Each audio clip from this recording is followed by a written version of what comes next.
Hi, I'm Dulcie Hill, and I want to talk about my worst symptom after 32 years of having MS.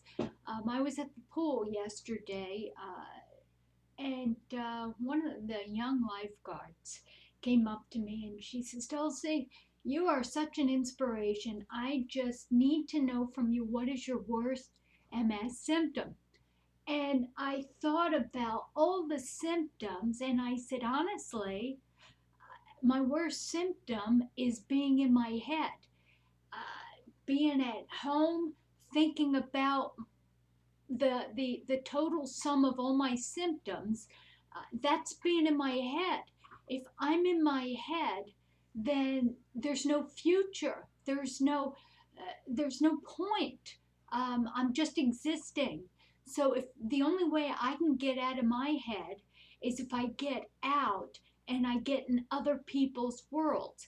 There's a lot of people I interact with that, when you have MS, people like to come up to you when you're with your walker and they like to tell you about all their pains, about their hip problems, their surgeries, and what I do is I kind of detach from a comparing notes, and I listen intently. I pretend it's a movie and I'm watching that person's movie.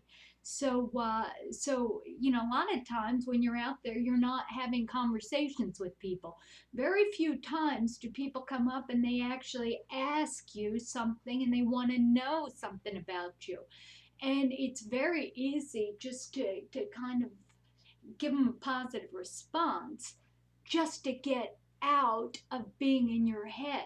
The minute they toss that ball into your court, uh, and you start considering, and all of a sudden you're tempted to say, well, let's see, I'm in pain, I'm tired, I live in cognitive fog, I have a little bit of a bladder problem, a hip flexor problem, my anterior tibialis just failed, so I have drop foot, my knee locks out, spasticity, ataxia, uh, it just, then you're not going to have any friends. So it's good just to smile and be positive and just get out of your head. Don't even think about these symptoms. Toss the ball in their court and say, I'm doing unbelievable.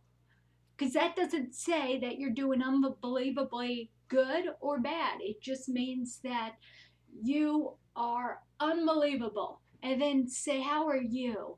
And when they tell you, oh gosh, the hernia I just had operated on is just killing me, just say, you know what, that sucks.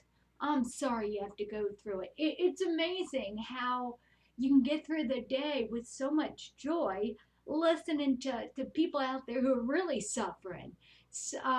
Pain is inevitable, but suffering is a choice. And if you're in your head, or if I'm in my head, I'm more prone to suffer with this disease. I had a friend just email me from high school. She was my best friend.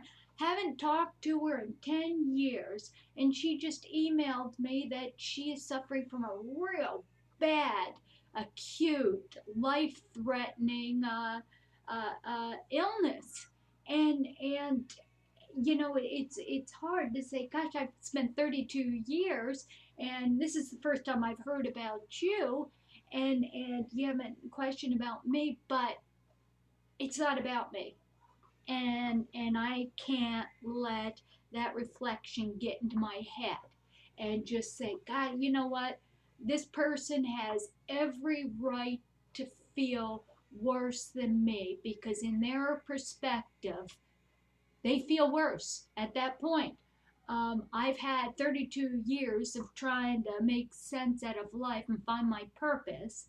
And this is it. This is it. It's serving you. It's accentuating the positive. It's just my faith has grown. It's not wanting what I don't have, but it's just making the most of what I do. I went for a walk yesterday with my hip flexor assisted device down the street with my walker, and all the neighbors were thrilled I was out. It was a beautiful day.